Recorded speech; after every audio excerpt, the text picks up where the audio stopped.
Bueno, amigos y amigas de Pogopedia, estamos en un día muy especial para nosotros, en el marco de la celebración de los 20 años de un disco que es muy especial para mí, sé que para muchos de ustedes también, y para la cultura en general, para la cultura rock de los 2000.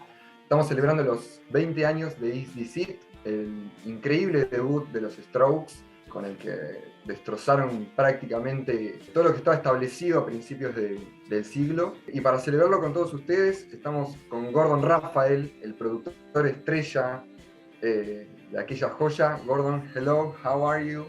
Very good. Nice to meet you. Thanks for having me on your show. Nice to meet you too. Nice to meet you too, man. Primero, ¿dónde estás? ¿Y qué estás haciendo? Well, right now I'm in a music studio near Seattle where I grew up. And this place is called Bear Creek Studios. And it's out on a farm. It's a beautiful place to work. I'm recording a rock band from Los Angeles. And one time, a long time ago, I brought the Strokes and Regina Spektor here to record one song called Modern Girls and Old-Fashioned Men. Te pregunto dónde estás, pero sé que sos un hombre de mundo y lo que hablábamos antes es que en definitiva te sentimos como un local en Argentina. Si querés contarnos cómo es tu relación con Argentina, que sabemos que es muy fuerte. Last night at the farm recording studio here, we had a big bonfire and all the band members were gathered around, and I said, let me tell you the story of Argentina and why I love Argentina so much. I've been 12 times to Argentina, and actually Argentina and Buenos Aires in particular is the best place for me. Like, I get the best energy and more people know me there. Like, I lived in London, New York, and Seattle, and Berlin. And when I walk down the streets of those cities, nobody knows who I am and they don't care. But when I walk in Buenos Aires, all the people selling vegetables, all the people at the coffee shop, all the people at Starbucks, all the people at the airport, they wave and they say, hello, Gordon, welcome back. So it's a great place for me. And of course, one of the main reasons is because rock and roll is a very important cultural phenomenon in Argentina and other places in South America, I have to say. But in Europe, rock and roll was a boring, finished, medium, very second-class citizen over the last 10 years. Nobody really cared about it. But in Argentina, I work with so many bands there, and like Simon Abentin, Rocco Posca. These are young guys that play beautiful rock and roll, and they're so dedicated to music, and this is my people. O sea que elegiste grabar tu disco en Buenos Aires por esa mística que decís que tiene la ciudad. I recorded my last album in Buenos Aires at LPA Studio, Panda Studio, Eon Studio, and worked with great musicians there. So it's a wonderful place for me and my music and producing. I lived in Berlin for 15 years and I only played 2 concerts and they were very poor. I go to Argentina, Buenos Aires for 1 month, I'll play 14 concerts. It's just, everything is possible. I've done art shows, photo shows in Argentina, not in Europe, not in America. A taxi driver told me the story of rock and roll's special relationship to the culture of Argentina, especially from history, and how the families and the people do not forget how important rock and roll and guitars and people like Charlie Garcia were to the people's spirit in your country, you know? And this is something that is so special and it still has power to this day. And I understand it and I benefit from it. You know, I'm like seen by many people in Argentina as a brother of rock and roll. Therefore, I'm family to Argentina. So this is a beautiful relationship. Amazing, amazing. So, es muy interesante porque el disco del cual vamos a hablar hoy fue tocado en 2017 en Lollapalooza, en el show más grande que dieron los Strokes. Y esas canciones acá siguen sonando contemporáneas, siguen siendo actuales para la juventud de acá. I did not know that Lollapalooza, Argentina was the biggest show of people attending in the history of the Strokes. This is another sign of the magic, okay? Even 90,000. That's incredible. I can't wait to tell my friends this fact, because I was telling them how when Pink Floyd comes, they play for so many people in like River Plate Stadium or something. How many people is that? Like 60,000. Okay. So one thing I want to tell you is that in the year 2011, I think the Strokes made a very important appearance in Argentina as well. And the day after they played there, I think I got 3,000 or 4,000 or 5,000 new friends from Argentina on my social media. And they all had names like Juan Casablancas, Maria Moretti. Like they all had the first name from Argentina and the last name of the Strokes. So all of a sudden, I became popular overnight on social media because the Strokes played in 2011 in Argentina, and suddenly I'm popular. This was magic. I saw this, and it's also very interesting that they play so many songs from Is This It at that show. That's beautiful for me because I love that album so much. ¿Sentís que esas canciones, a ver, son canciones de los Strokes, pero sentís que están tocando canciones tuyas también en vivo? I do feel like they are my songs. You know, when I'm at a Strokes show and they play one of those songs, first of all, they're gonna hate to hear me say this, but they know it. The crowd goes crazy when they play a song from Room on Fire or Is This It? The crowd smiles and comes alive. And I know that, I see it, and it makes me feel very good because they're like my little babies. They're not my songs, I didn't write them, but I have a connection and my heart is connected to those songs. So that's great. I think they wish, hi guys, I think they wish that people have the same feeling when they hear the new songs. Pero that's something that happens with all the artists. Yes. There's one artist here in Argentina that's called Zero. He says the people start liking the songs of the new album when you make a new album. Yes. So they never like the new song. Well, one of my big heroes in my life is Jimi Hendrix. Okay. And he made Purple Haze. The first song came out. Everywhere he went for 3 years, they just yell Purple Haze, and he frowns so big. He doesn't want to play Purple Haze, and he wants to show them the new music, and so it goes forever. Estamos hablando de esta mística que tiene Buenos Aires, de esta magia que hay en Buenos Aires en relación al rock. Y es raro porque puede que no existiera esa mística en los 2000 en Nueva York, cuando ustedes se dedican a hacer Is This It. You could see the magic in New York City in the year 1979 and in the year 1984. But when I met the Strokes, rock and roll was like in Europe now, or this decade, like rock and roll was over. There was no magic for rock and roll. And I felt sorry for the Strokes because they were young, 20 years old, playing rock and roll in a city that was tired of rock and roll. So I didn't think it was going to work. I'm glad I was wrong. Esa fue una decisión deliberada, digo, ¿pensaron específicamente en hacer algo que estuviera fuera de lo común? I think that the young musicians in the Strokes, they loved this music that they were making. They were listening to John Lennon. They were listening to Bob Marley and Guided by Voices. And they thought, we need to do this kind of music. This is our soul. And so I don't think it was a decision we're going to do the opposite. Now, when it came to recording, they told me, we want to make a record that doesn't sound like anything else right now. What can we do to sound different than every band in New York? And I said, well, just play your music and I record you, because every band in New York is using Pro Tools to make gigantic productions. So if you want to go different, just play the song and I record the microphones and that's it, we finish. Así que lo que escuchamos en Is This It es prácticamente lo que ellos podían llegar a hacer en vivo. Es una grabación en vivo. There are many songs on the album, maybe 9 songs that are pretty live. They're not singing at the same time, just the musicians are playing live at the same time in my studio. There's 3 special songs, Hard to Explain, Soma, Alone Together, which are done differently because they wanted it to sound like machines and drum machines, but it wasn't drum machines, it was really drums. We just produced it to sound a little different. The drum of Hard to Explain really sound like a drum machine. That work is great. Thank you.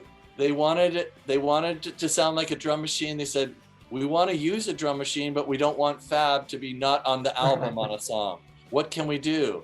And because I was really into industrial music, Skinny Puppy, Ministry, and so I love drum machines, and I knew how to record the drums and destroy them with technology to make them sound like toy drums. Bueno, eso quería preguntarte, Gordon.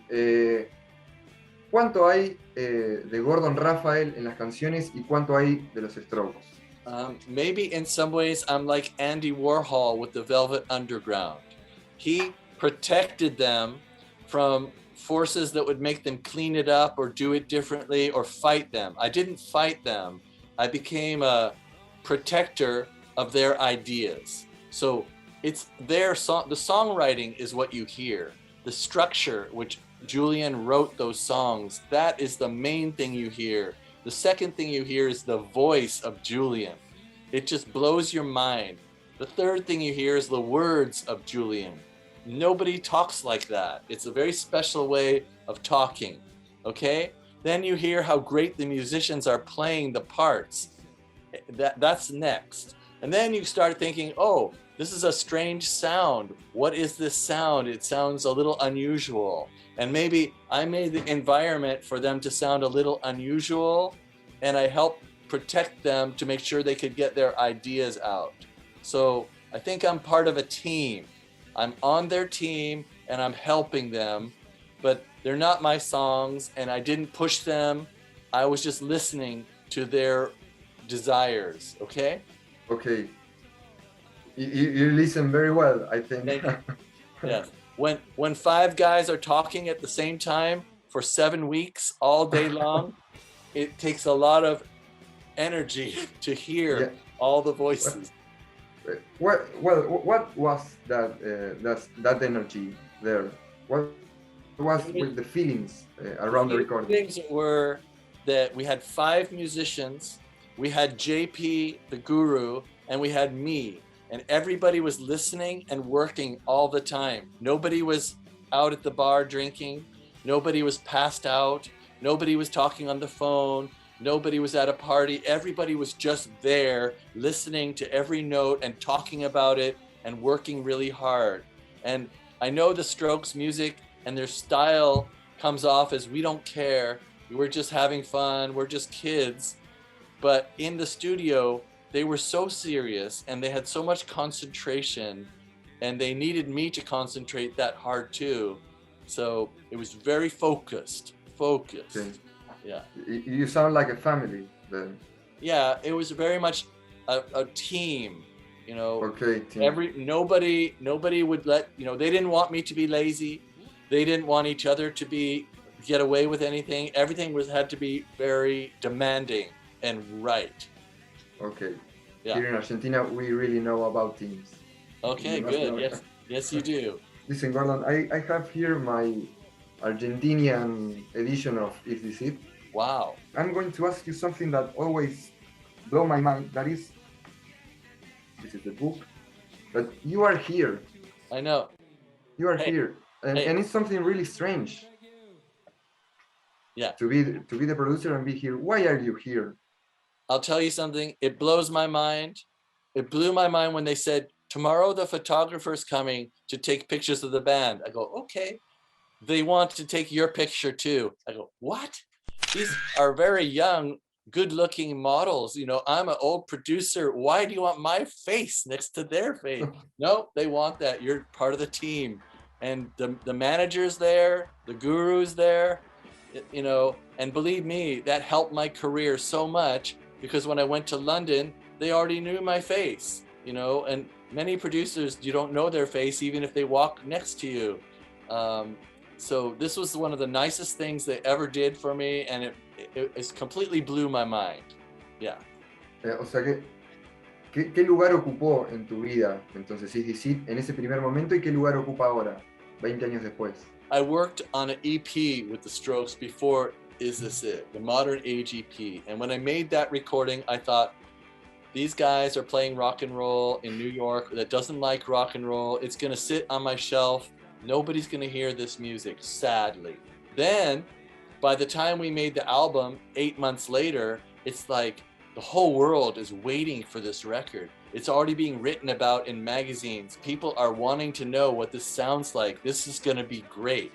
So for me, it represents this very exciting time where we knew that the world was going to hear it and maybe they're going to love it. And so it was so exciting. And then when they started releasing the record, the reaction was so good around the world.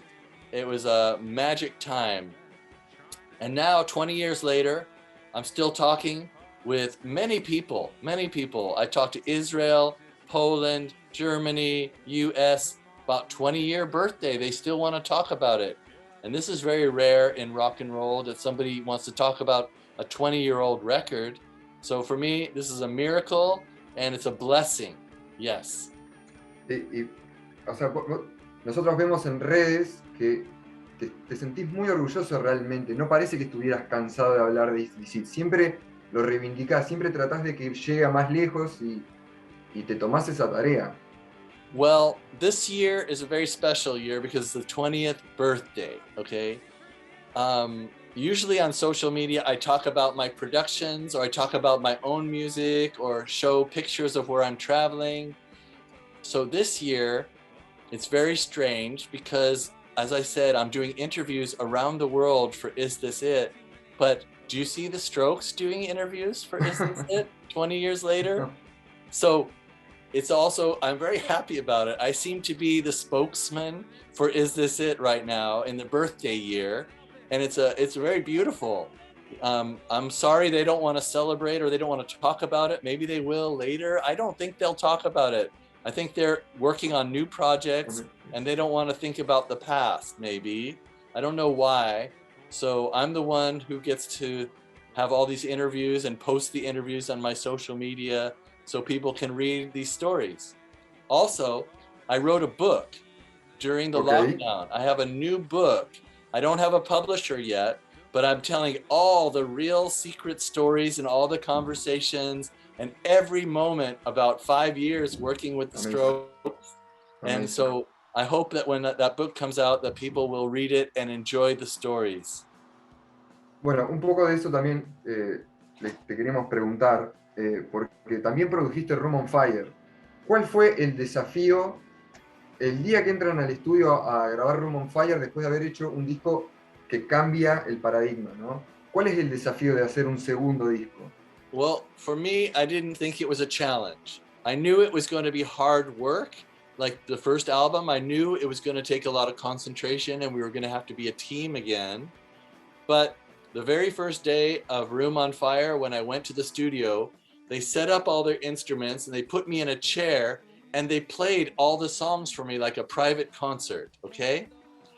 And all the songs were so good and they had changed so much in becoming even better musicians because they were touring for 2 years, playing every night, every night, every night, and that just makes a musician stronger. So when I saw that music, I thought, this is not a garage band of teenagers anymore. This is like Led Zeppelin. This is powerful. How did Fab learn to play the drums so powerful? How did Nick Valenci get so good on guitar? I was blown away. So I didn't feel a challenge. Later, there were challenges that manifested, that came into being. But at first, it was just like a very big celebration that, oh, right, another album. This is going to be great. Y de hecho el disco terminó siendo casi tan bueno como Is This It, digo, no es el fenómeno global que es Is This It, pero en relación a la calidad sigue siendo excelente, sigue siendo un 10. Yes, I think it's on the same level. There's an emotional component that you can't predict beyond the music. So the first time the world heard the sound of the Strokes was Is This It? And this was a brand new sound. So even if Room on Fire is a little better or the music is better or something like this, it's not the same. It's the second time you hear it now. It's not the first moment. It's not the first time. So I think there's an emotional reason. And I believe that Room on Fire still does very well. Like after a few years, people were saying, oh, we hear the growth. This is a very important album. Many people, you know, it's still listened to. Millions of people listen to it. So it wasn't a failure. It just took longer because it had to overcome the emotion of the second record. And I'm going to ask you, what happened in the third time? I mean, you made two albums that are very similar, right? Yes. Yes. What happened in the third? What a band could do and what the Strokes did? Well, this is a story that's in my book in a lot of detail, but I'm going to tell you. By the time we made the third album in the year 2004, we started, they noticed that many people in the world kind of copied their sound, dressed like them, wore Converse shoes, and sold more records, you know, made more money. And they were going, how can they imitate us and we're the original, but they're more successful? How is this possible? Maybe we need a new producer, somebody that understands the big world of radio and, you know, can help us get a new sound. Maybe we need a new sound. So I think they wanted to work with a different producer and experience some higher success. That's what they wanted. So they asked me if I would go bye-bye, and they brought in David Kahn to help them make a very big, professional rock and roll record, I guess. And that's First Impressions of Earth. That was kind of what happened to the Ramones, right? I mean, they were like the precursors of punk rock, and then like there were a lot of bands in the 2000s that were copying the same formula and then managed to get more success and sales than them. And that's when they say hello to Phil Spector. Yes. Or even television in New York, is that the band that started all, or even the Velvet Underground, but then the copies are always more famous. Yeah. It's like a pattern. Yes, right? Sometimes. Well, you could say with Jimi Hendrix, the copies weren't more famous. With Pearl Jam, the copies weren't more famous. Maybe some of them, I don't know. But Pearl Jam was a very, very big. You're from Seattle, and yes. And did you lead the grunge movement? Yeah, I was there. I was signed on a band. We were very successful. We toured all over. It was the greatest time for our city. I loved that time. Maybe that was one of the last times that rock music was relevant before the Strokes, right? Yes, absolutely true. ¿Crees, Gordon, que hay espacio ahora para una revolución cultural como la que lograron ustedes? Yeah, I see signs in England right now. I live in England. I left Berlin about 2 years ago. Now I live in England, and there's a bunch of young bands that are coming up. They were all put on hold by the pandemic, of course, but there's an energy for new bands right now in England for the first time in a long time. And so I think there's going to be another wave now, and I think it's going to be political. I think that people have a lot to say now, even the young people, 18, 19 years old. I think there's going to be a powerful new movement in music coming up around the world, yes. ¿De qué crees que nos vamos a rebelar ahora? I think they're going to rebel against auto-tune. I think they're going to rebel against computer-made music and corporate productions.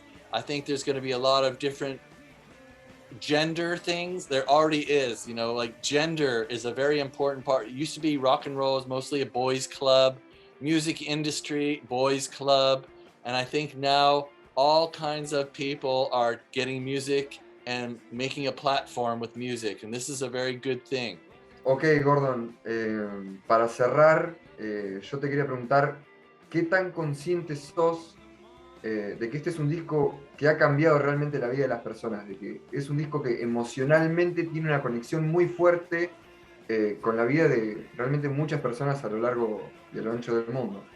you know, I really do have an awareness.